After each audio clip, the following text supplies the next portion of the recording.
नमस्कार, मैं Dhananjay Kumar the public India में आपका स्वागत। राहुल गांधी ने एक आर्टिकल लिखा जो इंडियन एक्सप्रेस में, फिर दैनिक जागरण में भी छपा और भी दूसरे अखबारों ने भी छापा है। और उस आर्टिकल में उन्होंने जिक्र किया है कि महाराष्ट्र के चुनाव में, विधानसभा चुनाव में किस तरह से धांधली की गई और चुनाव प्रक्रिया को किस तरह से प्रभावित किया जा रहा है, किस तरह से बेईमानी की जा रही है, उस पर विस्तार से उन्होंने लिखा है। कई सारे सवाल खड़े किए हैं और उन सवालों के मद्देनजर बिहार में जो चुनाव होने वाला इस साल, उस पर भी चर्चा शुरू हो गई है। राहुल गांधी के इस आर्टिकल के बाद तेजस्वी यादव ने भी जो है वो प्रेस के साथ बात की और बताया कि किस तरह से बिहार में पहले भी गड़बड़ी हो चुकी है। आपको याद हो तो 2020 में जो चुनाव हुआ था उसमें कहा गया कि तेजस्वी यादव लगभग जीत गए थे और बेईमानी करके वहां कलेक्टर के थ्रू, चुनाव आयोग के थ्रू बेईमानी करके उनको हराया गया। लेकिन प्रमाण नहीं दिया गया, कहीं कुछ और बात नहीं हुई और बात आई गई, दब गई। और ये होता रहता है कि अक्सर जब चुनाव होते हैं तो जो हारने वाला पक्ष है वो आरोप लगाता रहता है। लेकिन कई बार जो है ईवीएम पे भी सवाल उठे और ईवीएम को लेकर के जो गैर सरकारी संगठन है उन लोगों ने प्रदर्शन किया। उसके अलावा वकीलों ने प्रदर्शन किया, कई बार कोर्ट गए लोग, चुनाव आयोग से मिले विपक्ष के नेता, लेकिन ईवीएम को लेकर के भी कोई ठोस बात नहीं बन पाई। आज भी लोग कह रहे हैं कि ईवीएम से बेईमानी होती है और खास करके याद कीजिए, अगर हरियाणा का चुनाव हुआ था उसमें भी ये कहा गया कि हरियाणा में बेईमानी की गई, हरियाणा महाराष्ट्र में बेईमानी हुई, ईवीएम के थ्रू बेईमानी हुई, वगैरह वगैरह। लेकिन कहीं कुछ ठोस नहीं हुआ। लोगों ने ये भी कहा कि जो विपक्ष के नेता है उनको चुनाव का बहिष्कार करना चाहिए। कई लोगों ने कहा चुनाव का बहिष्कार करेंगे तो और फंसेंगे। कई लोगों ने कहा कि जो है बैलेट पेपर से ही चुनाव कराया जाए। चुनाव आयोग ने कहा कि बैलेट पेपर से चुनाव कराने में दिक्कत ये है कि बहुत टाइम लगेगा, बहुत सारी बातें। लेकिन एक बार फिर जो है चुनावी प्रक्रिया संदेह के घेरे में है। राहुल गांधी ने जो सवाल उठाया, राहुल गांधी चूंकि विपक्ष के नेता हैं और विपक्ष के नेता होने का मतलब होता है कि एक तरह से कहिए एक बड़ी आवाज, कोई एक सांसद केवल नहीं बोल रहा, कोई एक पार्टी का नेता नहीं बोल रहा है, बल्कि विपक्ष का नेता बोल रहा है। और जिस तरह से उन्होंने चर्चा की, जो आर्टिकल में लिखा है उसको अगर हम बिंदुवार जो उन्होंने उठाया है उसको थोड़े में हम आपके सामने रखना चाहते हैं ताकि समझने में आसानी हो कि गड़बड़ी क्या है। और ये जो गड़बड़ियां राहुल गांधी बता रहे हैं, अगर वो सही है तो फिर ये हमारे लोकतंत्र पर बड़ा सवाल है कि ये कैसा लोकतंत्र है। लोकतंत्र में लोक सबसे इम्पोर्टेंट होता है और संविधान में भी जो चर्चा है उसमें चुनाव आयोग के बारे में लिखते हुए कहा गया है कि चुनाव आयोग को ये निश्चित करना है, ये तय करना है कि जो नागरिक वोट दे रहे हैं, जो वोटर वोट दे रहे हैं, वो सही व्यक्ति तक जाए और अगर कहीं शक, संदेह है तो उसका निराकरण चुनाव आयोग करे। कि जब से खास करके ये ईवीएम से वोटिंग होने लगी है तब से आम आदमी, क्या कहिए खास आदमी को ही पता नहीं चलता है कि हमने जहां वोट दिया है वहां गया कि नहीं गया। और इतने सारे भ्रम बना दिए गए हैं कि वो भ्रम सही है या गलत है, इस तक अब तक प्रमाणित नहीं हो पाया। सरकार, चुनाव आयोग सब अपने अपने तरीके से दलीलें रखते हैं लेकिन संदेह स्पष्ट नहीं होता। और जिस तरह से पिछले कुछ जो खास करके महाराष्ट्र के चुनाव के बाद जो हुआ है पिछले कुछ महीनों में, वो संदेह बढ़ा देता है। राहुल गांधी जो कह रहे हैं वो एक बार समझते हैं पहले, फिर और बात करेंगे। राहुल गांधी ने एक तो बिंदु उठाया कि अंपायर तय तय करने वाली समिति में हेराफेरी। अंपायर यानी चुनाव आयोग की बात कर रहे हैं। कुछ चुनाव आयोग के जो कमिश्नर्स होते हैं, चुनाव आयुक्त जो होते हैं, मुख्य चुनाव आयुक्त, उनके साथ दो और आयुक्त। तो पहले जो है चुनाव आयुक्त अधिनियम 2023 से ये सुनिश्चित किया गया कि चुनाव आयुक्त प्रधानमंत्री और गृह मंत्री द्वारा 2-1 के बहुमत से चुने जाएं और समिति के तीसरे सदस्य अर्थात नेता विपक्ष के वोट को निष्प्रभावी कर दिया गया। 3 कमिटी में हैं 3 लोग, एक प्रधानमंत्री हैं, एक प्रधानमंत्री द्वारा चुने गए कैबिनेट के कोई मंत्री हैं, और तीसरा व्यक्ति जो है विपक्ष का नेता है। और ये सवाल इसलिए ज्यादा उठ रहा है, इस पर संदेह व्यक्त किया जा रहा है कि जो सुप्रीम कोर्ट ने इससे पहले, इस अधिनियम के बनने से पहले, आयुक्त अधिनियम 2023, सुप्रीम कोर्ट ने एक फैसला दिया था जिसमें कहा था कि प्रधानमंत्री, चीफ जस्टिस ऑफ इंडिया और विपक्ष के नेता, ये 3 लोगों की कमेटी होगी जो चुनाव आयुक्तों का चुनाव करेगी। लेकिन उसके बाद ये अधिनियम बनाया गया जिसमें कहा गया कि प्रधानमंत्री, उनकी पसंद का एक कैबिनेट मंत्री और विपक्ष के नेता चुनेंगे, और ये 2-1 के बहुमत से चुने जाएंगे। जाहिर है बहुमत से चुने जाएंगे, तो प्रधानमंत्री और कैबिनेट मंत्री जिस तरफ होंगे वो जीत जाएगा। फिर राहुल गांधी कह रहे हैं कि तीसरे व्यक्ति के होने का, यानी विपक्ष के नेता के वोट का क्या मतलब है। दूसरी बात वो कह रहे हैं कि एक तो ये चुनाव आयोग को किस तरह से उसके आयुक्तों का चयन किया जा रहा है, उसमें कैसे बेईमानी है वो बताया जा रहा है, निष्पक्षता का ख्याल नहीं रखा गया, ये बताया राहुल ने।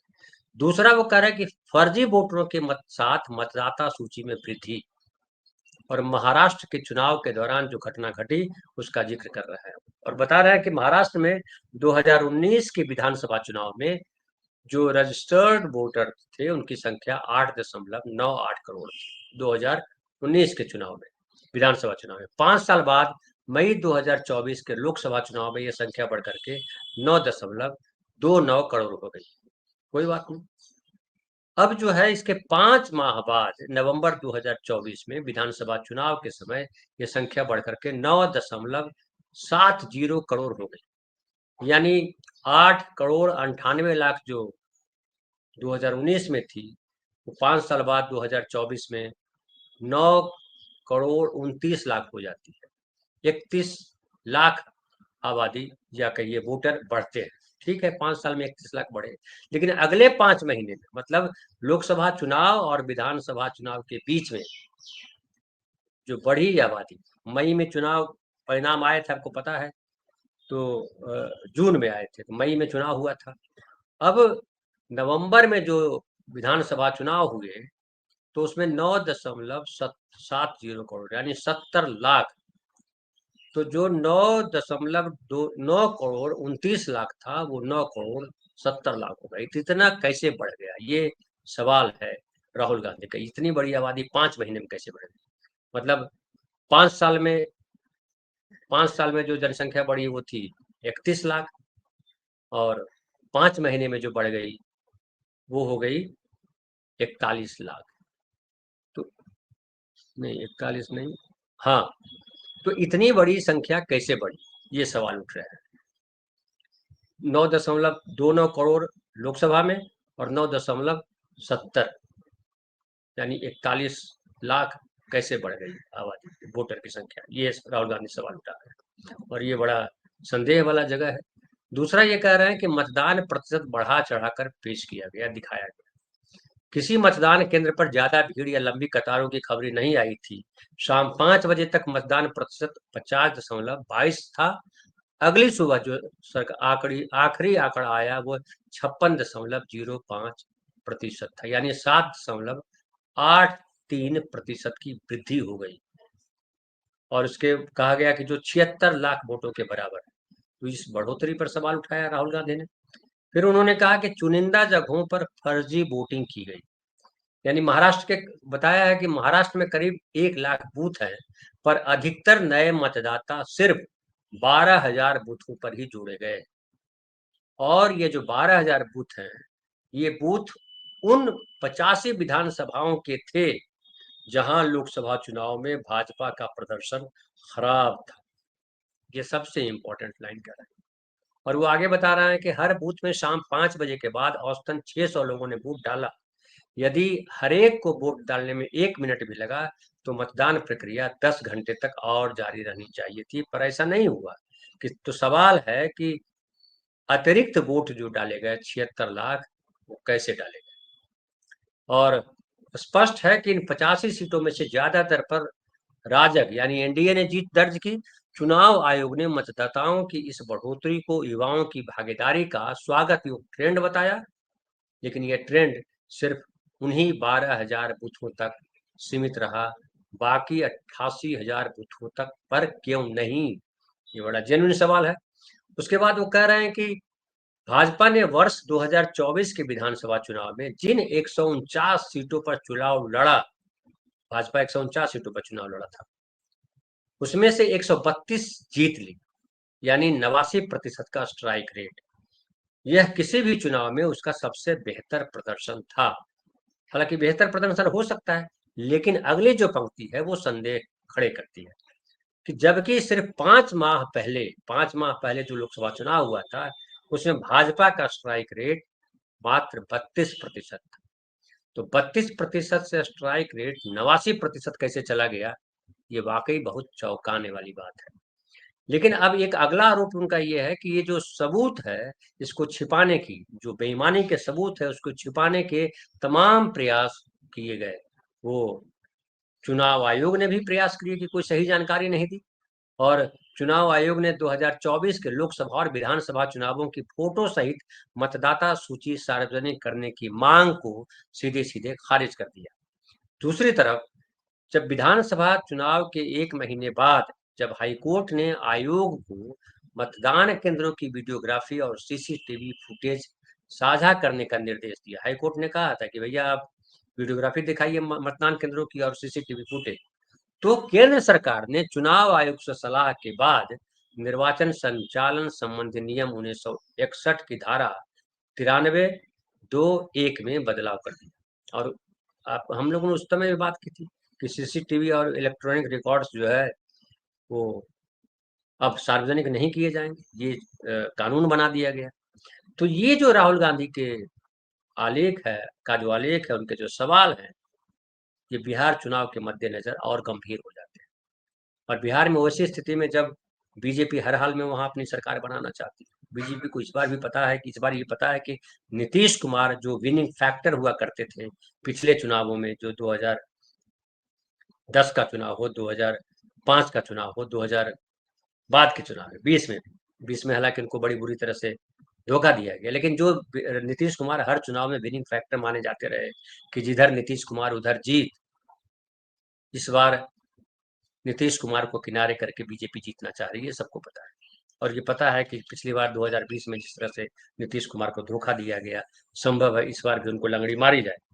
हालांकि नीतीश कुमार की अपनी तैयारी है, लेकिन बीजेपी का जो सबसे इम्पोर्टेंट है वो ये है कि इस बार उसको तय करना है कि हमारे बिहार में बीजेपी का मुख्यमंत्री हो, और बीजेपी का मुख्यमंत्री बनाने के लिए किसी भी हद तक जा सकती है बीजेपी, ये राजनीतिक पार्टियों को संदेह है। और तेजस्वी यादव ने इसको लेकर के प्रेस से जो बात की, उन्होंने कहा कि इस पर गंभीर चिंता है, और अगर ये होता है तो लोकतंत्र का मतलब क्या रह जाता है। तो ये जो है राजनीतिक पार्टियों के लिए तो ये लड़ाई का मुद्दा है ही, लेकिन आम नागरिकों के लिए भी ये मुद्दा बन जाता है कि जब हम वोट देते हैं और वोट दे करके जिसको सरकार चुनना चाहते हैं, उसकी जगह सरकार कोई और चुन ली जाती है, तो ये गड़बड़ी है। और चुनाव आयोग की भूमिका है कि इसको ठीक करे। अब जब कोर्ट में अगर जाते हैं तो कोर्ट में सबूत मांगे जाते हैं, सबूत दिए जाते हैं, तो सबूत तो सारे जो रिकॉर्ड्स होते हैं चुनाव मतदान केंद्र पर, वहाँ पे सीसीटीवी है, वहाँ पे वीडियोग्राफी जो होती है वो चुनाव आयोग के पास होता है। कानून बना लिया कि आप जो है आप उसको सार्वजनिक नहीं किया जा सकता, दिखाया नहीं जा सकता। तो ये तमाम मसले हैं जहाँ पे संदेह जो है बीजेपी और चुनाव आयोग के प्रति गहरे हो जाते हैं। और जिस तरह से राहुल गांधी ने कहा है वो गंभीर सवाल खड़ा करता है। अब लेकिन देखना है कि राजनीतिक पार्टियां इस आलेख से आगे बढ़ती है या आलेख पे ठिठक जाती है, ठहर जाती है।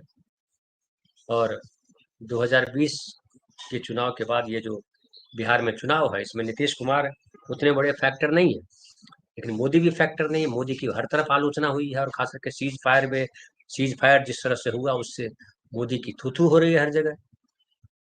तो एक चुनौती ये है कि अगर बिहार में अगर बीजेपी चुनाव जीत जाती है, तो ये माना जाएगा कि मोदी जी ने जो कहा था कि मिट्टी में मिला दिया पाकिस्तानी आतंकियों को, सही था। बाकी मीडिया ने गलत प्रोजेक्ट किया, ट्रंप जो कह रहे थे वो गलत थे, ये सब चीज कही जाएगी। दूसरा ये भी कि सामाजिक न्याय का जो इशू है बिहार में सबसे ज्यादा ताकतवर है।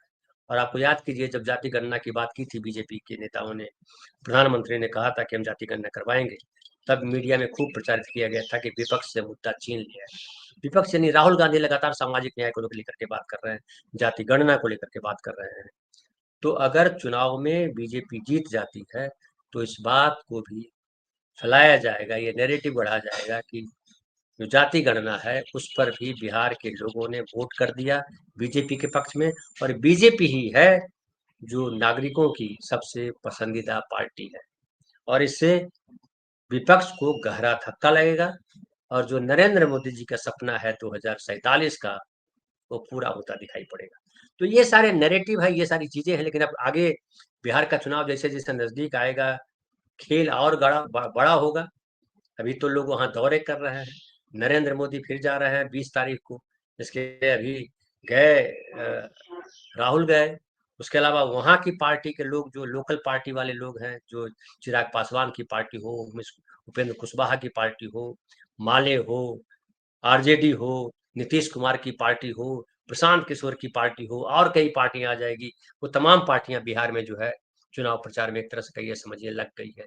जो है नेताओं की आवाजाही शुरू हो गई, इस पार्टी के नेता उस पार्टी में, उस पार्टी पार्टी के नेता उस पार्टी में। और एक असीत नाथ तिवारी जो बीजेपी के प्रवक्ता थे, वो इस्तीफा देकर के कांग्रेस में चले गए, हालांकि वो कांग्रेस से ही आए थे, लेकिन उन्होंने जो आरोप लगाया वो गंभीर आरोप लगाया था।